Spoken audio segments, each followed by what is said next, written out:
The history of Sri Lanka is a story of a melting pot of cultures, religions and colonists, set amidst a lush and wild backdrop.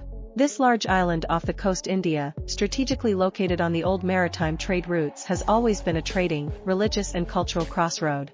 Throughout the years, Sri Lanka has forged a unique identity, marked by influences from its incredibly turbulent history. To learn about the history of Sri Lanka, let's start with its name.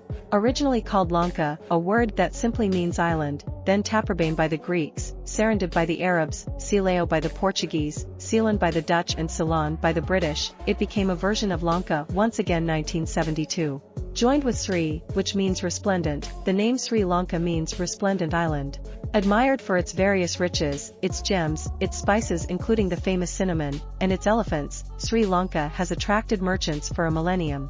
This region is the fruit of ethnic and cultural mixing, beyond the conflicts that have divided the country forever. Let's quickly take a tour of the rich history of Sri Lanka, whose remnants are still visible in crumbling temples and forts even now. According to the sacred texts, the history of Sri Lanka began when the Sinhalese, of Sinha, lion, of Indo-Aryan origin left North India in the 5th century BC to settle on the island. These Sinhalese were headed by Prince Vijaya and landed on the west coast of the island. It is believed that the Tamils of Dravidian origin were probably the later immigrants, arriving from central, eastern and southern India from about the 3rd century BC to around 1200 AD. In the 3rd century, Mahinda, the son of Ashoka, an Indian emperor, converted to Buddhism and arrived in Sri Lanka with some monks to preach the teachings of the Buddha. Upon their arrival, his sister, Sanghamita, planted a ficus sapling from the sacred tree under which Buddha reached enlightenment in India. It is this tree that is venerated in Anuradhapura.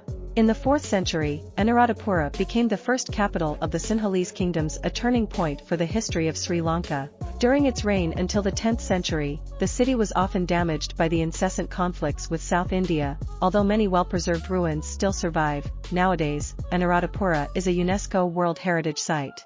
Following the rivalries with the Tamils, Sinhalese supremacy eventually prevailed. The Buddhist doctrine began to spread, monuments and temples were built and vast reservoirs were dug for irrigation. As Buddhism collapsed in India, Ceylon became one of the countries where this culture still persists.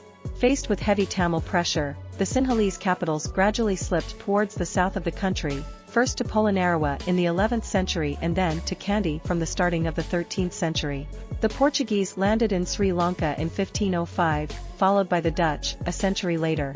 The British took control of the island from 1796 until its independence in 1948. Under British occupation, the country entered a new era. The governors sent from London set up an administration, constructed roads and railways, and developed the coffee cultivation before the tea plantation, which later became the main economic resource of the country.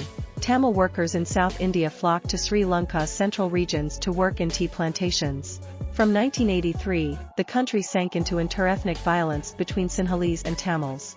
The conflict between the Sri Lankan government and the Liberation Tigers of Tamil Eelam (LTTE) movement lasted 25 years until President Rajapaksa put an end to the civil war in 2009.